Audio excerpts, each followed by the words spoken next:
கண்டபத்து முதல் மந்திரம். கண்டபத்து என்பதை நிறுத்த தரிசனம் என்று சைவம் சொல்லுது. அதாவது நடராஜருடைய தரிசனம். இந்திரிய வயமயங்கி இறப்பதற்கே காரணமாய் அந்தரமே திரிந்து போய் அருகரையில் விவேக்கு சிந்தஜனை தெளிவித்து சிவமாக்கி அணையாண்ட அந்தமேத ஆனந்தம் அணிகொள்தில்லை கண்டேன். இதைத்தான் கனியூரில் சொல்லிட்டு வந்தேன். கனியூரில் 30-40 பேர் முற்றோதல் பண்ணுறாங்க. முற்றோதல் முடிந்த பிறகு கொஞ்சம் பேர் போயிடுறாங்க. நம்ம அவங்கள கட்டாயப்படுத்த முடியாது. வகுப்புக்கு வர்றவங்களுக்கு தான் அவங்க 6 மணி நேரத்திலே சோர்ந்துருவாங்க. அது பிறகு வகுப்புங்கிறது ரிஸ்க்கு தான். ஆனால் கோப்பனூர் புதூரில் யாரும் போகிறது இல்லை. எத்தனை மணி ஆனாலும் போகிறது கிடையாது. சாப்பிட்றதும் கிடையாது. பேசுங்க, பாடுங்க, நாங்கள் பாடி முடிச்சு சாப்பிட்றோம். அது என்னன்னு தெரியல. அது ஒரு வித்தியாசம், ஆச்சரியமாக தான் இருக்கு. நான் தான் சொல்லிட்டு வந்தேன் கனியூரில். இப்போ நம்ம பாடும்போது இந்த மந்திரத்துக்கு 2 நிமிஷம் ஆகுது. ஆனால் பொருள் பார்க்கும்போது 15 நிமிஷம் ஆகுது, 40 நிமிஷம் கூட ஆகுது சில நாள். அதைத்தான் நான் சொல்கிறேன், பொருள் பார்க்கும்போது யோகமாக மாறிடும். அதையே பொருளை நீங்கள் உணரும்போது ஞானமாக மாறி. இன்றைக்கு சொல்லிட்டு வந்தேன் கனியூரில். நீங்கள் நிறைய பேர் கொஞ்சம் பேர் போயிடுறாங்க, அதை பற்றி நமக்கு வருத்தம் இல்லை. அதுக்கு நீங்கள் எல்லாரையும் கட்டாயப்படுத்தி உட்கார வைக்க முடியாது. அதுக்கு ஒரு உதாரணம் சொன்னேன். சிதம்பரம் அப்படின்னு நம்ம ஊர்லேருந்து ஒரு பஸ் எடுக்கிறோம். 300 கிலோமீட்டருக்கு அங்கே இருக்குது சிதம்பரம். எல்லாரும் சிதம்பரத்தில் தான் இறங்கணும்னு சொல்ல முடியுமா? ஒரு அரசு பேருந்து எல்லா ஸ்டாப்லையும் நிற்க வேண்டிய பேருந்து, ஒரு மப்செட் பஸ் அப்படி சொல்ல முடியுமா? ஒருத்தர் சொல்லுவார், நான் சந்தையில் இறங்கிடுறேங்க பாரு. அவர் எங்கே இறக்கி விடணும்? சந்தையில் இறங்குறவன நீங்கள் நகைக்கடையில் இறக்கிவிடும். சார், சந்தையில் வாங்குற கத்திரிக்காய் அழுகிறோம், நகைக்கடையில் வாங்குற தங்கம் அழுகாது. நகைக்கடையில் இருக்கிறேன் அப்படின்னு நான் என்ன சொல்லுவோம்? யோ, சாம்பார் வைக்கிறதுக்கு கத்திரிக்காய் இல்லைங்கிறேன், தங்க நகை வாங்குறேன். வேலையே பாரியா, எங்கே இறக்கி விடு. இப்படியே அவன் அங்கங்கே இறங்குவாங்க. நீங்கள் அவங்கள என்ன செய்ய முடியாது, தடுக்க முடியாது. சிதம்பரம் போகிறதுக்கு யாருக்கு யோகம் இருக்கா? அவன் எங்கே போவான்? நீங்கள் யாரையுமே எந்த நெறியிலுமே கட்டாயப்படுத்த முடியாது. அதனால் நீங்கள் யார் வர்றாங்களோ அவங்கள உபசரித்து அந்த பாடத்தை கேட்க வைங்கன்னு சொல்லிட்டு வந்தேன். ஒரு சிலர் அப்படி கிளம்பிடுறாங்க. அவங்கள இறைவன் கேட்க வைக்கணும்னு சாமி தானே ஆசைப்படணும். திருவாசகம் நம்மளே எழுதணும். எழுதினவருக்கே இல்லாத கவலை உங்களுக்கு எதுக்குங்க? எழுதினவருக்கே இல்லாத கவலை உங்களுக்கு எதுக்கு? இந்த மந்திரத்தை நான் சொல்ல வந்த செய்தியை நல்லா அழுத்தமாக சொல்லிடுறேன். முற்றோதல் என்பது திருக்கோயில் வழிபாட்டுக்கு சமம். முற்றோதல் என்பது திருக்கோயில் பணிகளுக்கு சமம். முற்றோதல் என்பது சிவபூஜைக்கு சமம். ஆனால் திருவாசகத்தை பொருள் கேட்டு நீங்கள் முற்றோதல் பண்ணினால் அது யோகத்துக்கு சமம். அதுவே காலப்போக்கில் ஏதாவது மாறிக்கொள்ளும், ஞானமாக மாறி. கட்டாயம் திருவாசகத்துக்கு நீங்க என்ன கேட்டே ஆகணும். ஆமா ஆமா சொல்லல. அதனால நீங்க அந்த இதுக்காக தடுக்க முடியாது. நீங்க இது மறுக்கவும் முடியாது. அதுக்கு யோகம் வேணுங்களா? எல்லாருக்கும் யோகம் வேணுங்களா சார்? நீங்க ஒரு ஆசிரியர் அட்வைஸ் பண்ணிட்டா அவன் பிஹெச்டி வரைக்கும் படிச்சிருவான். அவன் கிளர்க்கு வேலைக்கு போறது முடிவு பண்ணிட்டான்னா நான் கவர்மெண்ட் ஸ்கூலுக்கு கிளர்க்கா போறேன் சார், நீங்க அவங்க என்ன பண்ண முடியும்? அதே தான். அந்த உயிரை நீங்க கட்டாயப்படுத்துங்க. முதல் மந்திரத்துக்கு பொருள் எழுதுங்க. ஐம்பொறிகளின் வசப்பட்டு, முதல் மந்திரத்திற்கான பொருள் ஐம்பொறிகளின் வசப்பட்டு அறியாமையை அடைந்து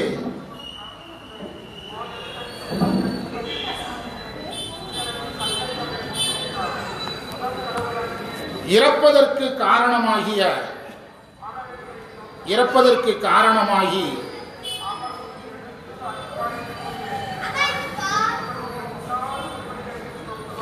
இறந்து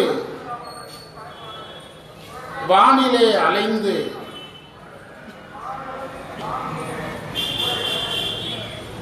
நரகில் விழுகின்ற இயல்புடையவன் நான். நரகத்தில் விழுகின்ற இயல்புடையவன் நான். அருநரகில் வீழ்வேற்கு இயல்புடையவன் நான். அடுத்த பத்தி, என் மனதை புனிதமாக்கி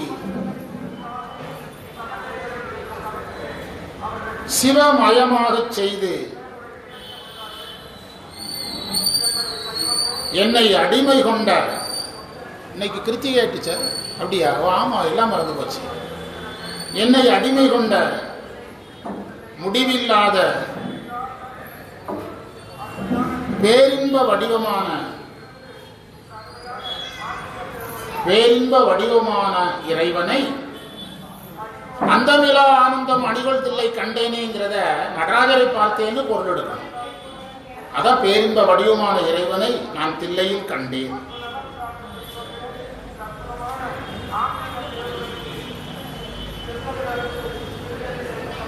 இந்த மந்திரத்தில் சிந்தை என்பது அறிவை குறித்தது. சிந்தை அறிவு. அது ஒரு அழகான காசு பிள்ளை சொல்றாரு, ஆனந்தம் சிவனை குறித்தது. ஆனந்தம் என்பது எதை குறித்தது? நடராஜரை குறித்தது. நடராஜரை தான் பார்க்கிறாரு, நடராஜரை ஆனந்தம்னு சொல்றாரு. இப்ப நம்ம கொஞ்சம் விளக்கம் தெரிந்து கொள்ளலாம். ஐம்பொறிகளின் வசப்பட்டு நாம எதனுடைய வசப்படுறோம்? ஐம்பொறிகளினுடைய வசப்படும். அதாவது ஒரு உயிருக்கு இறைவனை அடைவதற்கு தடையாக இருக்கிறது எதுதான்? 5 பொறிகள் தான். மெய், வாய், கண், மூக்கு, செவி.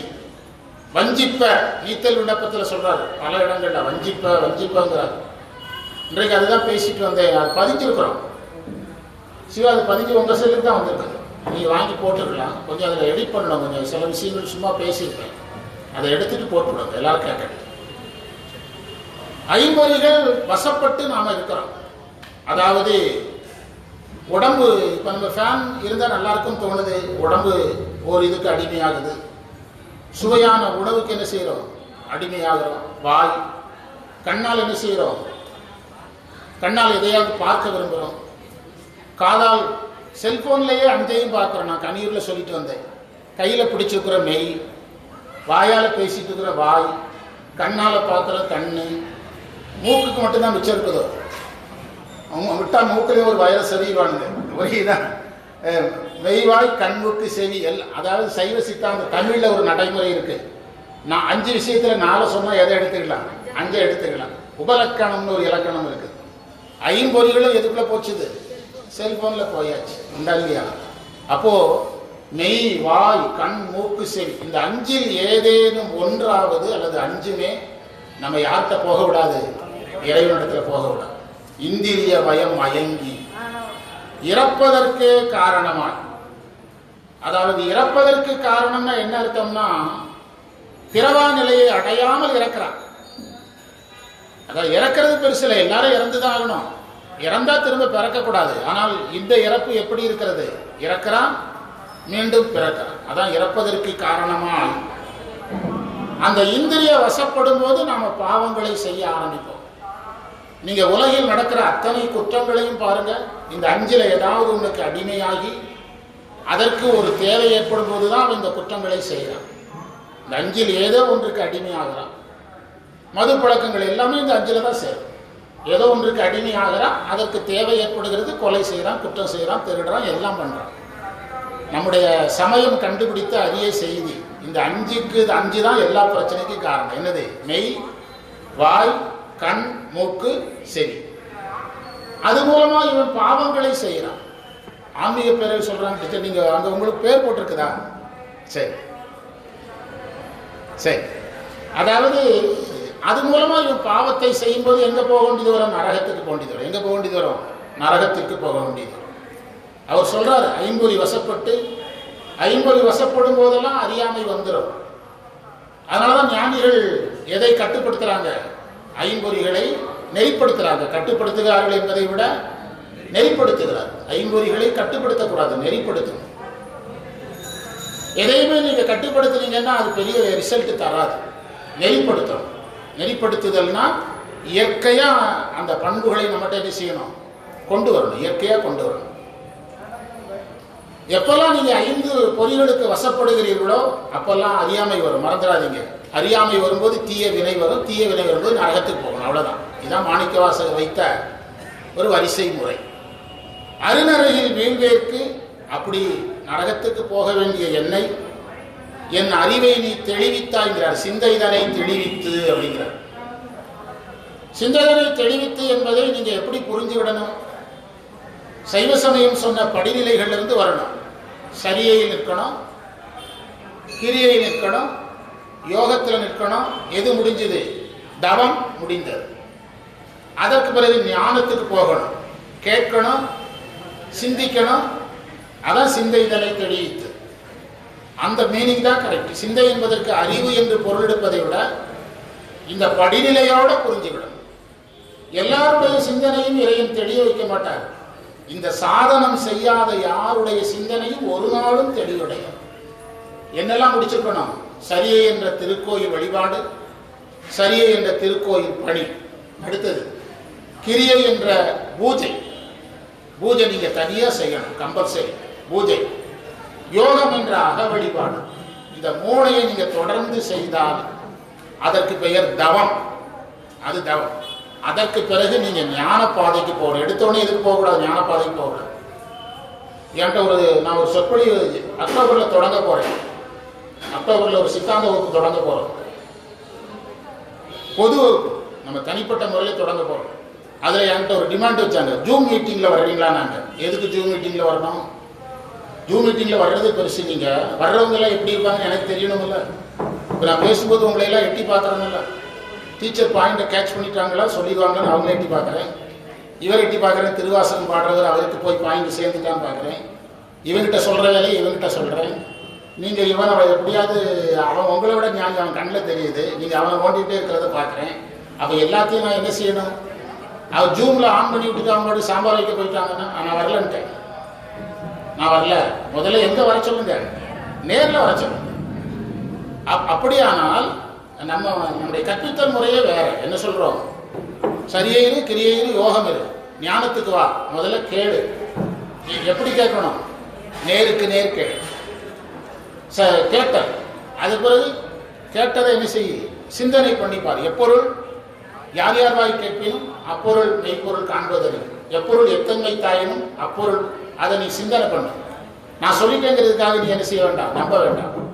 வையாபுரி ஐயா அவருடைய நூலில் சொல்றார், சைவ சமயத்தின் தனிச்சிறப்பே நான் சொன்னால் நீ நம்பிதான் ஆக வேண்டும் என்று சைவம் என்ன செய்யாது சொல்லாது. நம்பல அப்படின்னா லோகாயத்தனை இருந்துக்க. கொஞ்சம் நம்பினா பௌத்தனாயிரு, இன்னும் கொஞ்சம் நம்பினா சமணனாயிரு. நீ ஏதோ மதத்துல இரு. அதுதான் சைவம் சொல்லுது. எல்லாரையும் சைவத்துக்கு வாங்க சைவம் என்ன செய்யல, கட்டாயப்படுத்தலாம். அப்படியானால் இந்திரிய வழி மயங்குதல். அப்ப கேட்கணும், சிந்திக்கணும், தெளியணும். இப்ப சொல்லுங்க, சிந்தை இதனை தெளிவித்துங்கிறதுக்கு இந்த பொருள் தான் சரியான பொருள். சிந்தை எப்ப தெளியும்? இந்த மார்க்கத்துல வந்தாதான் தெரியும். மார்க்கத்துல வராமல் இறைவன் தெளிவு கொடுக்கவே மாட்டார். சரியை கிரிய யோகம். குருவிடத்தில் கேட்கணும், குரு சொன்னதை சிந்திக்கணும், குரு சொன்னதை தெளியணும். அப்படிதான் தெளிதல் என்பதற்கு சைவ சமயத்தில் இன்னொரு பெயர் அருள் நிலை. தெளிதல் என்பதற்கு சைவ சமயத்தில் இன்னொரு பேர் துரிய நிலை. என்ன பெயர்? இதை யோக மார்க்கிகள் துரியம்பாங்க. அதுக்கு பொருள் வேற. நம்ம சொல்ற துரியம்ங்கிறது பேரு துரிய நிலை. சிவஞான போதத்துப்படி சொன்னாங்க 10ஆம் நூற்றாண்டு. அவனே தானே ஆகி அன்னறி ஏகனாகி. ஏகனாகின என்ன அர்த்தம்? தன்னிருப்பு தெரியக்கூடாது, இறைவன் இருப்பு தெரியணும். அதுக்கு பிறகுதான் தெளிவிக்க முடியும். இறைவனி நிற்க. இறைவனி நிற்க என்ன அர்த்தம்? எந்த செயலையும் நான் செய்யவில்லை. இந்த செயல் முழுவதும் யாரால் நடக்கிறது? இறைவனால் நடக்கிறது. I am one of the instrument, only instrument. நான் செயலெல்லாம் யாருடையது? இறைவனுடைய. பகவத்கீதையில கிருஷ்ணர் அதான சொல்றார், அர்ஜுனா நான் உன்னை கருவிய ஒன்லி இன்ஸ்ட்ருமெண்ட், உன்னை கருவியாக யூஸ் பண்ணியிருக்கிறேன். செய்ததெல்லாம் யாரு தான்? நீ போர் செய்ததா சொல்ற, செய்தது யாரு தான்? நான் தான் அப்படின்னு சொல்றேன். அதே இறைவன் செய்ததாக நினைத்து செய்யும். அந்த நிலைக்கு போறதுக்கு பிறகுதான் சிந்தையை தெளிவித்து. புஸ்தகம் படிக்கிறதுனாலயோ புஸ்தகத்தை ஆராய்ச்சி பண்றதுனாலயோ இது வராது. குருவும் சரியான சாதனத்தில் நின்று, சாதகனும் சரியான சாதகத்தில் நின்று, சரியான இடத்தில். இதே பாடத்தை நம்ம வேற ஒரு இடத்துல ஒரு காட்டுக்குள்ள உட்காந்து பேசினா அதற்கு பலம் வேற. நம்ம யார் முன்னால பேசுறோம்? மாரியம்மன் முன்னால பேசுறோம். மாரியம்மனும் நமக்கு கொஞ்சம் தரும், நிறைய தரும். கொஞ்சம் மேல என்ன தெரியும்? நிறைய தரும். சரியான இடத்துல குரு லிங்க சங்கமமாக மாரியம்மனையே குருவா ஏற்று விடுவோம். நம்ம எல்லாருமே சங்கமமா இருப்போம். இருந்து அதை படிக்கும் போதுதான் சிந்தைதனை தெளிவித்து என்றால் என்னது புரியும். சிந்தைதனை தெளிவித்த பிறகு சிவமாக்குறது தான் 11ஆம் இருப்பார். காணும் கண்ணுக்கு காட்டும் உடம்போ காண உள்ளத்தை கண்டு காட்டலின் அயரா அன்பின் அரண்களல் செலுதுதான் சிவமாக்குதல். சரியா உங்களுக்கு? சிந்தைதனை தெளிவித்து 10ஆம் நூற்றாண்டு போடுங்க. சிவமாக்கி என்பதை 11ஆம் நூற்பாவில் போடுங்க. என்னை ஆண்ட, என்னை அடிமை கொண்ட. அதற்கு பிறகு மிச்சம் இருக்கிறது என்னது? அந்தமிலா முடிவில்லாத ஆனந்தம். எல்லா இன்பங்களும் ஒரு முடிவுக்கு வந்துடும். தீபாவளின்னு உற்சாகமா இருக்கிறோம். தீபாவளி நானால எப்பவுமே ட்ரெஸ் எடுத்தது கிடையாது. வெளிப்படையா சொல்றேன், நான் ட்ரெஸ் எடுத்ததே கிடையாது. எனக்கு நான் என்ன வெள்ளிக்கிழமை தோறும் தீபாவளி தான். எனக்கு ஒரு வடநாட்டில் பண்டரிபுரம்னு ஒரு ஊர் இருக்குது. அங்க இருக்கிற பெருமாளை கும்பிடுறவங்களுக்கெல்லாம் அவங்க ஒரு குரூப், அவர் ராமதாசர்லாம் அதில் சேர்ந்தவர் தான். அதில் ஒருத்தர் அவங்க எழுதிய நூலுக்கு பேர் அபங்காஸ். ஆமா, 2 லைனா வரும். அதுல ஒரு ஞானி சொல்றாரு, நான் பெருமாளை நாள்தோறும் தரிசிக்கிறேன், எனக்கு நாள்தோறும் தீபாவளிங்கிறார். புரியுதா? அதனால நமக்கு தீபாவளி வருது புத்தாடை, பெரு பட்டாசு, பெரு ஸ்வீட்டு, உடனே எதுவும் கடந்துடும். அதுவும் கடந்து அடுத்த தீபாவளிக்கு ரெடியாக ஆரம்பிச்சிடும். அடுத்த மாசம் தீபாவளிக்கு சீட்டு போட ஆரம்பிச்சிடும். இந்த இன்பங்கள் எல்லாம் ஒரு இடத்தில் முடிந்து விடும். ஆனால் அந்தமிலா ஆனந்தம் எப்போ வரும்? கேட்டு சிந்தித்து தெளிந்து நெட்டை கூடுதல் தான் 11ஆம் நூற்பா. இந்த நூற்பாவை நீங்க அப்ளை பண்ணீங்கன்னா தான் அது புரியும். இல்லைன்னா சிந்தை என்பதற்கு அறிவுன்னு போட்டிருக்காங்க. என்ன புரிஞ்சது? ஒன்றும் புரியாது. சிந்தைன்னா அறிவு, ஒன்றும் புரியாது. இப்ப மந்திரத்துக்கு பொருள் சொல்லி பாருங்க. இந்திரியங்களுக்கு நான் வசப்பட்டுட்டேன்.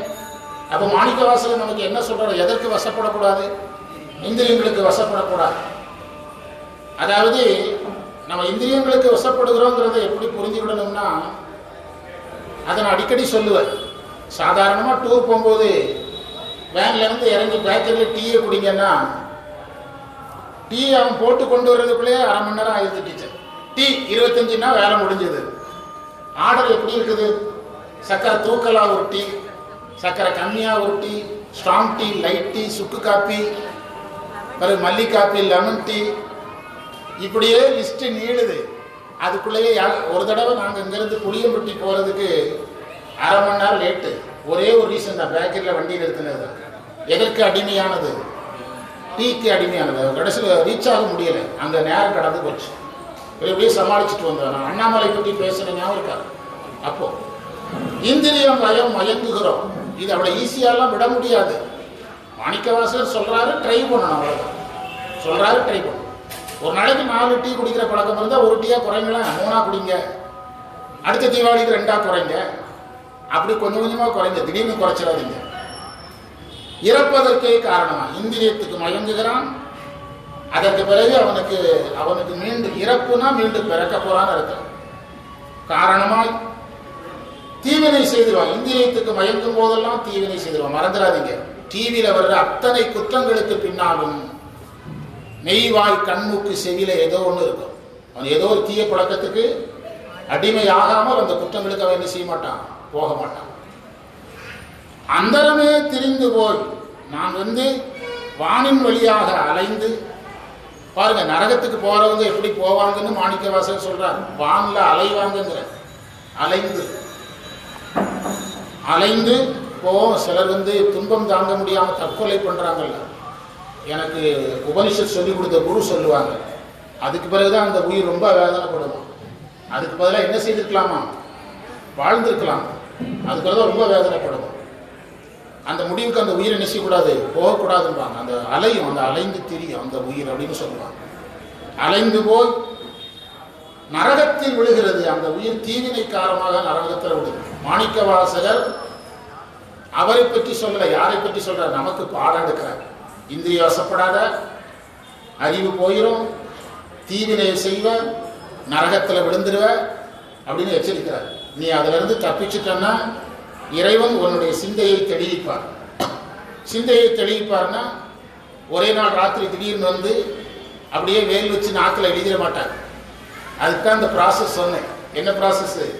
சரியை சுமார் ஒரு 12 ஆண்டுகளாவது கஷ்டப்படும். மினிமம் எத்தனை ஆண்டுகள்? 12 ஆண்டுகளாவது கஷ்டப்படணும். ஒரு கும்பாபிஷேக ஆண்டு கஷ்டப்படணும். எனக்கு இது 40வது வருஷம். சைவ பணி 85ல் தொடங்கினேன். 40 வருஷத்துக்கு மேலே இங்கே வேலை செய்ய சார் என்னை அழைச்சிட்டு வேலை வாங்க ஆரம்பித்தேன். 25 வருஷத்துக்கு மேலே. 25 இடத்துக்கு விருது கொடுத்தீங்களா டீச்சர்? அதுக்கே அது கொடுத்தே 1 வருஷம் முடிஞ்சு போச்சு. அப்போ நம்ம இதுக்கு நம்ம வாழ்க்கையை என்ன செய்யணும்? இதில் நம்ம குருநாதர் எடுத்தீங்கன்னா 80 வருஷம் ஆச்சு. அவர் 15 வயசு 13 வயசுலேயே தொடங்கியிருக்கிறார். எத்தனை வருஷம் ஆச்சு? 80 வருஷம் ஆச்சு. வாரியார் சுவாமிகளை கேட்டீங்கன்னா வள்ளலாரை பார்த்தவங்கள வாரியார் பார்த்ததா சொல்றாங்க. வள்ளலாரை பார்த்தவங்கள யார் பார்த்ததா சொல்றாங்க? வள்ளலாரை நேரில் பார்த்தவங்கள வாரியார் பார்த்திருக்கிறாருங்கிறாங்க.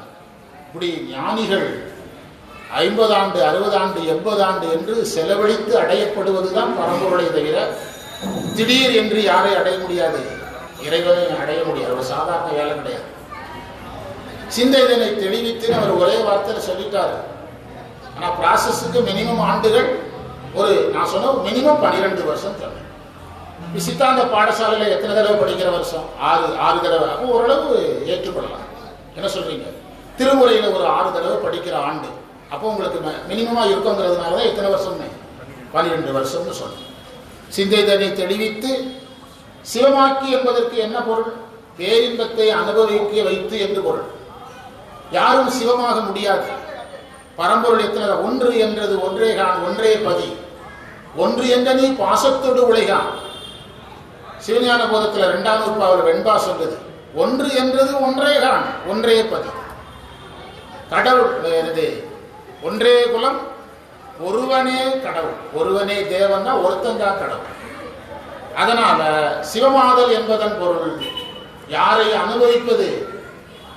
சிவனை அது எதையா சார் அழுத்தி சொல்றீங்கன்னு கேட்டா, நான் கடவுள் அப்படின்னு ஒரு கொள்கை சொல்றாங்க. அதை புரிகிறதுக்கு நிறைய பேருக்கு தெரிய முடியாது. யாரும் கடவுளாக முடியாது. கடவுள் எத்தனை பேர் தான்? ஒருத்தர் தான். நான் கடவுள் என்பதற்கு பொருள் என்னன்னா, கடவுள் பேரின்பமயமாக இருப்பது போல நானும் மகிழ்ச்சியாக இருக்கிறேன் மட்டும்தான் அர்த்தமே தவிர யாராக முடியாது. கும்பர்பிரான் உற்பத்தி ஆதிகளுக்கு உரிய உயிர்தானும் சிவானுபவம் ஒன்றினுக்கே உரிய தன்னிலைமை மண்ணுயிர்கள் சாரத்தரும் சக்தி. தன்னிலைமை மண்ணுயிர்கள் சாரத்தரும் சக்தி பின்னமிடம். அவருடைய அந்த பேரின்ப அனுபவத்தை நமக்கு தர்றார். சத்தாக இருக்கிறார், நம்மளையும் சத்தா வச்சிருக்கிறாரு. அவர் சித்தா இருக்கிறாரு, நம்மளையும் சித்தா வச்சிருக்கிறாரு. எது மட்டும் இல்லை? ஆனந்தம் இல்லை, அதை தர்றார்.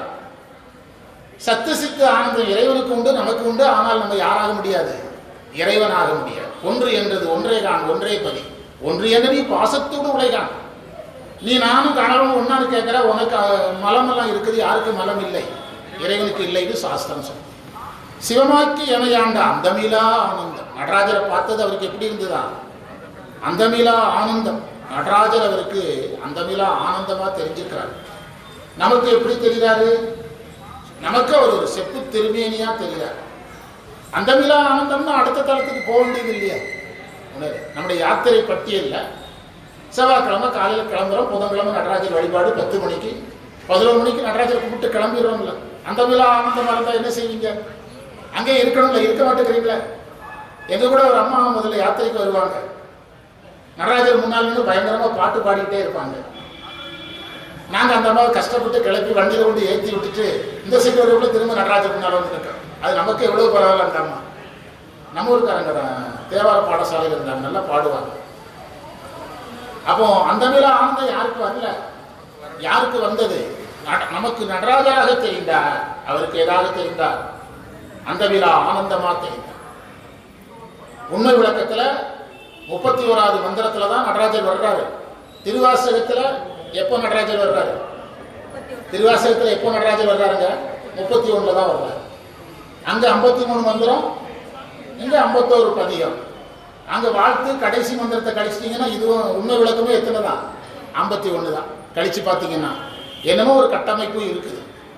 அப்படியானால் அந்த அந்தமிலா ஆனந்தம் அணிவழுதில்லை கண்டேனே அப்படின்னு அந்த நடராஜரை பார்த்ததை முடிவற்ற இன்பம்ங்கிறார். சரியா? அடுத்த மந்திரத்துக்கு பொருள் சொல்லிட்டு கிளம்பிடுறோம். தீபாவளி நேரம் சார் அப்படின்னா டைம் ஆகிட்டு. நான் ஒன்று சலுகை டைம் பண்ணலை.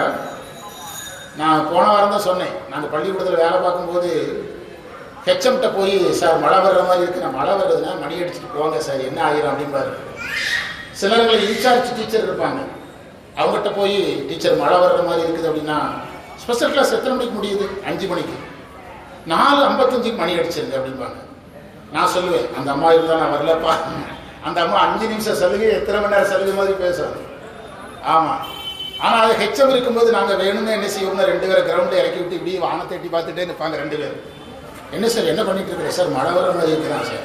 மழை வர மாதிரி மணி அடிச்சு விடுங்கப்பா, பிள்ளைகள் பாதுகாப்பாக. உண்மையிலே மழை வந்துடும் அப்படி சொல்லலாம். இங்கிலீஷுக்கு வச்சுருக்கீங்க, உண்மையிலே என்ன வந்துடும்?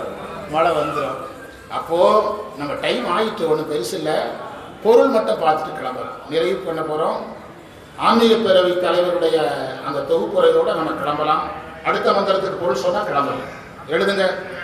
வினைப்பயன் காரணமாக வருகின்ற பிறவி. நடராஜரையும் பிறவியை இணைக்கிறாருங்க. உண்மை விளக்கத்தில் போங்க. உண்டோ பிறப்பு? நடராஜரை வணங்குபவருக்கு பிறப்பில்லைன்னு உண்மை விளக்கத்தில் இருக்குதா? அதே இங்கேயும் பிறப்பை இதுல கொண்டு வந்து இணைக்கிறார். அதாவது ஒரு உண்மை விளக்க பாடலை எடுத்து இந்த கண்டபத்திலிருந்து வரிகளை எடுத்து பொருள் சொல்லணும். எந்த விளக்கமும் சொல்லக்கூடாது. அப்படி ஒரு தடவை பொருள் சொன்னேன். உண்மை விளக்க பாடலை எடுக்கணும், கண்டபத்திலிருந்து ஒரு வரி அதில் இணைக்கணும். உரை சொல்லக்கூடாது, ஆனால் பொருள் வரணும். அப்படி ஒரு தடவை பேசிட்டாங்க. கண்டபத்தும் எதுவும் மேட்சாகும், உண்மை விளக்கம் நடராஜரும் மேட்சாகும். நான் சொல்ல வந்த செய்தியை விட்டுட்டேன். நற்றவத்தோர் தாங்கான நாதாந்த நாடகத்தை நன்றாக அருள் செய்து. நற்றவத்தோர் தாங்கான அப்படிங்கிறாரு உண்மை விளக்கத்தில். நடராஜரை யார் தான் பார்க்க முடியும்? நல்ல தவம் செய்தவங்க தான் பார்க்க முடியும். அப்படி பார்த்தவர் மாணிக்க வாசகர் அந்தமிலாம் ஆனந்தமா பார்த்தார். நம்மை பொறுத்தளவில் இந்த மாத யாத்திரை லிஸ்ட்ல 5 கோயில் பார்த்தாச்சு. எதை பார்க்கல? அந்தமிலா ஆனந்தத்தை பார்க்க. வினைப்பயன் காரணமாக வருகின்ற பிறவியாகிய துன்பத்தில் அகப்பட்டு இறைவனை நினைக்காமல் நான் சோர்ந்து கிடந்தேன்.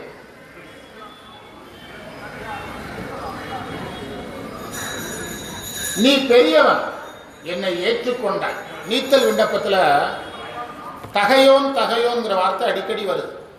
அருட்பெரு கடல்ங்கிற வார்த்தை வருது. பண்டிதமணி சொல்றாரு, இந்த தகையோன்னு சொன்னாலே பெரியவன் அர்த்தம். பெரியவன்னா பிழை பொறுக்கணும்னு அர்த்தம் அப்படிங்கிறார் பண்டிதமணி. தகையோன்னு வந்தாலே பெரியவனா பிழை பொறுக்கணும். இங்கேயும் அதேதான். நீ என்னை ஏற்றுக்கொண்டாய், நீ பெரியவன், என்னை ஏற்றுக்கொண்டாய், எனக்கு பிறவாமையை தந்தாய். நடராஜர் வழிபாடு எதை தரும்? பிறவாமை தரும். நல்ல மனசுல செட் பண்ணிடுங்க. உண்மையா நடராஜர் கும்பிட்டா என்ன வராது? நடராஜரை வீட்டில் வைக்கலாமான்னு ஏன் நம்மால் கேட்கறான்? புரியுதா? இவனுக்கு பிறக்கிறதுக்கு ஆசை இருக்குது இல்லை, பிறகு எப்படி நடராஜர் வீட்டில் வைப்பான்? பிறவாமை ஆசை யாருக்குங்க இருக்கு? வீட்டில் யாருக்காவது இருக்கா? அதனால அவனுக்கு யாரை வைக்க பயம். புரியுதா உங்களுக்கு? என் பிறப்பினை நீக்கினான், அவன் ஒப்பற்றவன், உலகம் முழுவதாலும் வழிபடப்படுபவன்.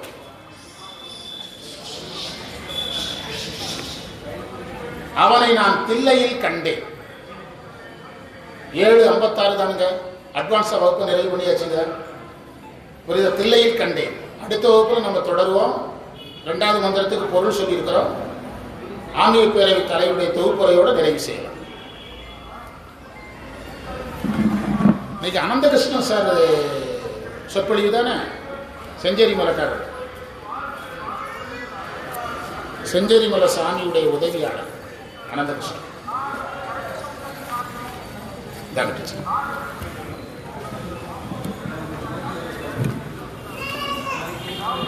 அருள்மிகு மாரியம்மன் கோயில் பக்தர்கள் அனைவருக்கும் ஆன்மீக பேரவை சார்பாக வணக்கத்தையும் வாழ்த்துக்களை தெரிவித்துக் கொள்கிறோம். இன்னைக்கு பெரிய புராணத்தில் ஆரூர் அடிகள் கைலாயத்தினுடைய சிறப்பை மிக சிறப்பாக சொன்னாங்க. நம்ம மற்றத்தில் படலம்னு பார்க்குறோம், அதில் சர்க்கம் அப்படின்னு 5 இதை சொன்னார். அதாவது இப்போ சமீபத்தில் அது ஒரு டூரிஸ்ட் தலமாக மாறிட்டு. யார் அங்கே போக முடியும் அப்படின்னா பற்றற்றவர்கள் தான் போக முடியும். யோக நிலையை வந்தவங்க தான் அங்கே போய் தரிசனம் செய்தாங்க நாம் இறைவனை தரிசிக்க முடியும் அப்படிங்கிற ஒரு நல்ல கருத்தை சொன்னார். வாராவர சொல்கிறது தான் சரியை, கிரியை, யோகம், ஞானம். எல்லாருமே கோயிலுக்கு வாங்க, சாமியை கண்ணார பாருங்க. அதை 108 மந்திரங்களை சொல்லுங்க. மாரியம்மனை போற்றி அப்படி சொல்லுங்க. இதுவே நாம எவ்வளோ யோக நிலைக்கு அடையிறதுக்கு ஒரு சிறந்த சின்ன வழி அப்படிங்கிறத வாரம் அவர் சொல்லிட்டு தான் இருக்காரு. ஆனால் இங்கே வந்து பக்கத்திலே உட்காந்து அவருக்கு ரொம்ப டிஸ்டர்ப் பண்ணுறவங்களும் இருக்காங்க. கோயிலுக்கு வரோம், சாமி கும்பிட்றோம், உட்காந்து மந்திரங்களை சொல்கிறோம். அப்படி பேசுறதுனா நீங்க கொஞ்சம் தள்ளி உட்காந்து பேசினா அவரு அங்க பேசுறத அவரு கவனிச்சு யாரு பேசுறாங்கன்னு சொல்றாரு. அது டிஸ்டர்ப் ஆகுது. நாம நல்ல ஒரு மணி நேரம் நல்ல கருத்துக்களை கேட்க வேண்டும் என்ற ஒரே ஒரு காரணத்துக்காக தான் நாங்கள் இந்த வாரம் ஆன்மீக சொற்பொழிவை வச்சிருக்கோம். இன்றைய கூறிய கருத்துக்களில் 5 பொறிகளை அடக்கணும்னு சொன்னார். அந்த பாட்டிலே அதான் சொல்றாரு, திருவாசகத்திலே அதான் சொல்றாரு, ரெண்டுலயே அதான் வருது. 5 பொறிகளை அடக்க முடியாது, கட்டுப்படுத்த முடியாது, நெறிப்படுத்தணுங்கிற. அப்படி பண்ணலன்னா நம்ம அறியாமைக்கு போய் அதுல இருந்து தீவினைகளை செய்து அதுக்கப்புறம் நரகத்துக்கு தான் போவோம் அப்படிங்கிற அதுலயும் பெரியவரான கருத்தையும் இதுலயும் கம்பேர் பண்ணி நல்லா அழகா சொன்னாரு. அதே மாதிரி 3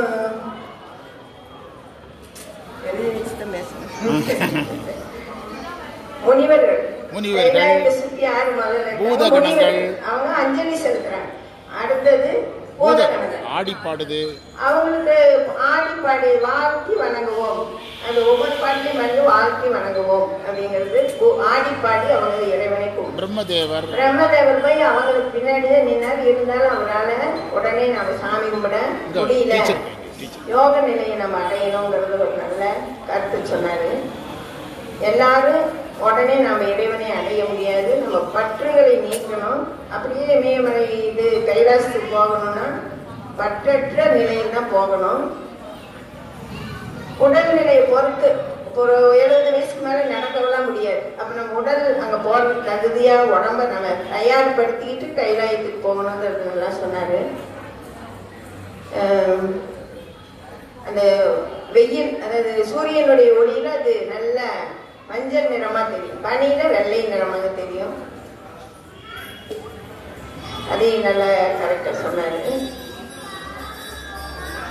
அதனால நீங்க எல்லாருமே கைலாயம் போகணும்னா ஒரு 50-55 வயசுக்கு மேல யோசிங்க, உடம்பு தயார் பண்ணிங்க. நிறைய ஒரு சம்பவம் கூட தீய சம்பவம் நடந்ததாக சொன்னார். அது உடம்பு நம்ம டாக்டர்கிட்ட கூட அந்த வீசிங் மூச்சு திணறல் இருக்கக்கூடாது, ஆக்சிஜன் லெவல் நல்லா இருக்கணும். ரொம்ப கஷ்டமான இடம் கைலாயங்கிறது. அது கொஞ்சம் விரதமெல்லாம் இருந்து ரொம்ப சிவனடியார்களா இருக்கணும். முக்கியமா ருத்ராட்சி அணிஞ்சிருக்கணும். ஒரு 16 இடங்கள்ல திருநூறு பூசி தினமும் பூஜை செய்பவர்கள், தீக்கை வாங்கியவர்கள், இவர்கள் தான் கைலாயத்துக்கு போனங்கிறத ஒரு நல்ல கருத்துக்களை எல்லாம் சொன்னாரு. இந்த தடவை போனவங்கள அந்த நேபாள பிரச்சனையினால ரொம்ப ரொம்ப சிரமப்பட்டாங்க. ரொம்ப சிரமப்பட்டு எப்படா ஃப்ளைட் ஏறுவோங்கிற நிலைமைக்கு வந்து அப்புறம் தான் இங்க வந்து சேர்ந்தாங்க. ஏதோ அது இறைவனுடைய அருள். நல்ல கருத்துக்களை சொன்னாரு. திருவாசகத்திலே 5 பொறிகளை அடக்கணுங்கிற ஒரு நல்ல கருத்தையும் பெரிய புராணத்தோட இணைத்து சொன்னது.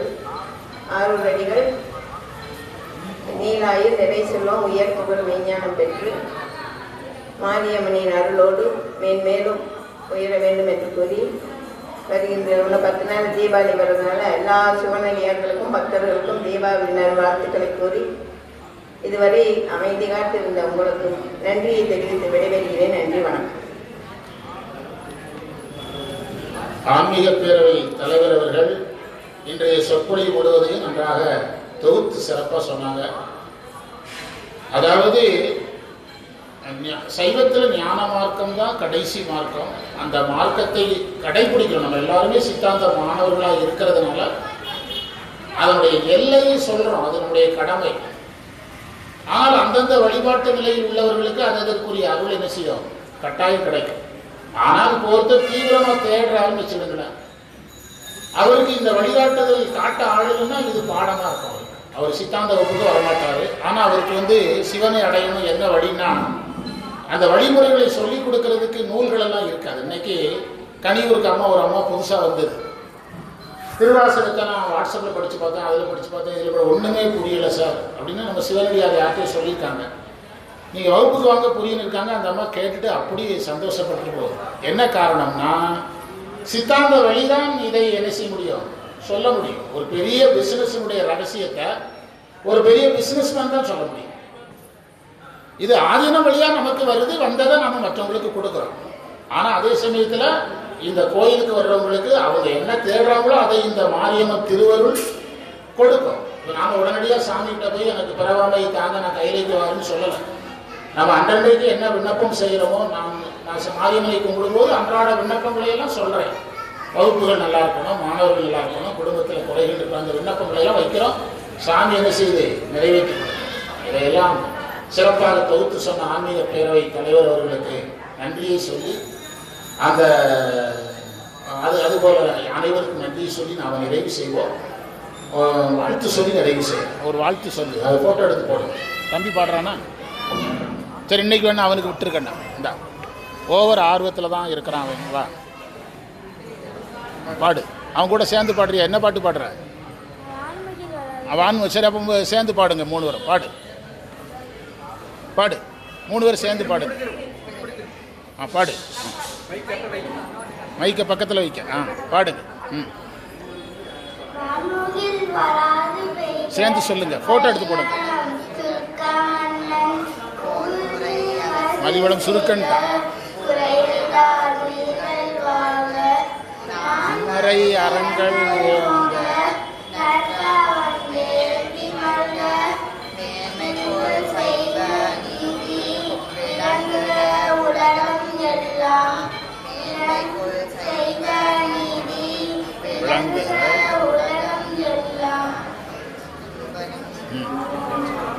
திருச்சிற்றம்பலம். Okay okay. ஆமாம் ஆமாம், பயங்கரம். நன்றி. போட்டோ எடுத்து போட்டீங்களா? போட்டு சரி.